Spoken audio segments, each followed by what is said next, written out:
Saya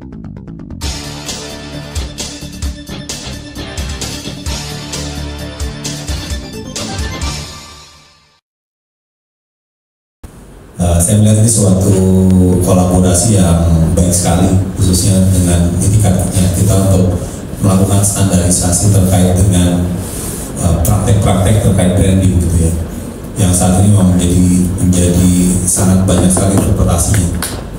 Nah, mungkin saya share sedikit mengenai, karena saya bersama ayah saya itu dari lahir ya, jadi saya paling lama di sini. Jadi saya tahu persis kendala atau tantangan yang dihadapi oleh beliau ini, oleh Pak Bi ini. Jadi kalau dari mana ada beliau tolong saya memang tidak seperti beliau di dunia branding, tapi saya di dunia drum itu saya seperti beliau. Jadi saya memahami betul kalau orang-orang itu pada umumnya berjalan maju, kita berjalan mundur. Kebetulan saya belajar drum itu tidak lewat sekolah, saya tidak les. Jadi saya dibelikan drum, tahu-tahu saya bisa, tahu-tahu saya manggung jadi profesional. Saya nggak lewat les. Nah, beliau juga sama, gitu. Nah, kuliah nggak pernah sekolah, tahu-tahu begitu praktek di bidang branding, langsung tahu-tahu ada brand disruption lah di situ, teorinya belum ada tapi sudah dipraktekkan, gitu ya. Jadi saya paham betul beliau ini jalan mundur. Jadi udah sampai di sana dulu, terus kemudian baru mundur, terus di langkahnya itu baru dirumuskan supaya bisa diikuti oleh orang-orang yang lain.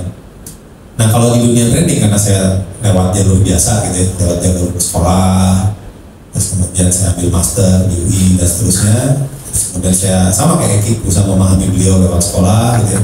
Akhirnya saya menjadi dosen dan mengajarkan teori-teori ini. Karena saya melalui jalur normal, jadi saya cukup mengajarkan itu bisa lebih teratur. Tapi kalau saya betul ngajar drum juga. Nah, kalau saya ngajar drum, itu saya bisa kebayang kalau kami ngajar drum, saya nggak sabar. Karena begitu saya ngeliat kurikulum, saya langsung bisa tahu, ini orang nggak akan bisa yang pakai kurikulum ini. Terus pas saya ngajarin murid drum saya itu, ya anak SMP, ada yang SMA, ada yang kuliah. Kamu latihan ini, enggak harusnya mau langsung di drum. Enggak gitu, kamu nggak akan bisa. Terus kalau misalnya diajarin nggak bisa, saya mau langsung pingin bawahnya, mau tinggalin aja. Ini udah nggak bakal bisa. Jadi ada satu rasa ini sendiri, nggak sabaran. Jadi kalau Pak Bi bisa sejauh ini menurunkan tempo dan dengan sabar menunggu kita semua yang orang-orang awam ini di dunia brand itu, saya kebayang betul tuh perasaan beliau gimana untuk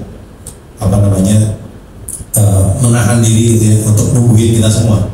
Karena saya ketika mengajarkan drum, saya jujur sampai sekarang nggak sabar, jadi bisa saya tinggalin aja. Jadi kalau Pak Bi bilang, saya nggak mau ngajar gitu ya, gitu, dan ini bodoh, apa segala macam, ya memang begitu bawaannya. Tapi lucunya kalau saya ngajar manajemen, ngajar branding, enggak gitu, nggak ada perasaan itu, karena saya lewat jalur normal gitu, jadi ya fine aja gitu. Nah, jadi saya melihat sini ada satu tantangan yang mungkin nanti bisa jadi penyempurnaan kita bersama. Ya, tadi saya juga mengutip concernnya Pak Kris juga, bahwa agar ini menjadi sebuah standarisasi yang disepakati bersama gitu ya, sebuah kebenaran yang semua bisa menerima, itu sepertinya kita perlu lebih membumikan lagi gitu ya. 15 langkah ini menjadi orang-orang umum dan awam ini bisa oke gitu, bisa mendapatkan itu. Nah, ada beberapa pendekatan nanti itu menjadi catatan poin kita nanti, misalnya secara metodologi penyampaian gitu, mungkin nanti bisa diseling-selingi antara pemaparan materi dengan ada satu gamification, misalnya ada satu permainan, sehingga dengan melalui permainan itu biasanya peserta lebih bisa menghayati materi tanpa harus menghafal, tanpa harus berpikir keras gitu. Bisa lebih menghayati lewat gamification.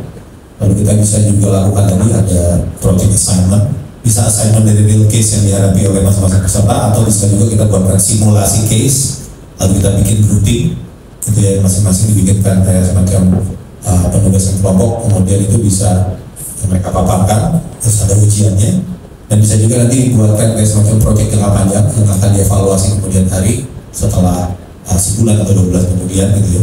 Jadi sehingga di balik kata certified itu ada betul-betul tidak hanya sekedar informasi mengenai konsepnya saja gitu, tapi juga ada skill setnya itu mulai membekas gitu. sudah mulai kebayang, oh cara makanya gini, oh kalau implementasi ke proyek seperti ini, oh cara mengurai kasus-kasusnya seperti ini. Jadi mungkin nanti bisa disempurnakan dengan ditambah lagi case tadi baik yang proven, yang contoh kasus yang berhasil, contoh kasus yang gagal pun juga bisa kita hadirkan ya supaya lebih kebayang branding mana yang gagal, branding mana yang berhasil, itu bisa. Jadi kalau ada contrasting kita tahu gagal seperti ini. Itu juga pendekatan-pendekatan yang nanti bisa diformulasikan dan supaya lebih secara metodologis itu kurikulumnya itu menjadi lebih related, lebih engaging gitu dengan peserta. Paling itu aja sih paling yang menjadi catatan supaya agar ini bisa lebih komprehensif. Peserta juga merasakan bahwa setelah keluar dari sini kata certified itu betul-betul membedakan gitu. Betul ampuh gitu. Keluar dari ruang ini betul-betul jadi petarung gitu gitu. Gak cuma hafal buku jurusnya tadi. Ya. Jadi mungkin kalau workshop biasa orang datang untuk belajar 1000 jurus gitu ya. Yang mungkin hanya dipraktekkan sekali.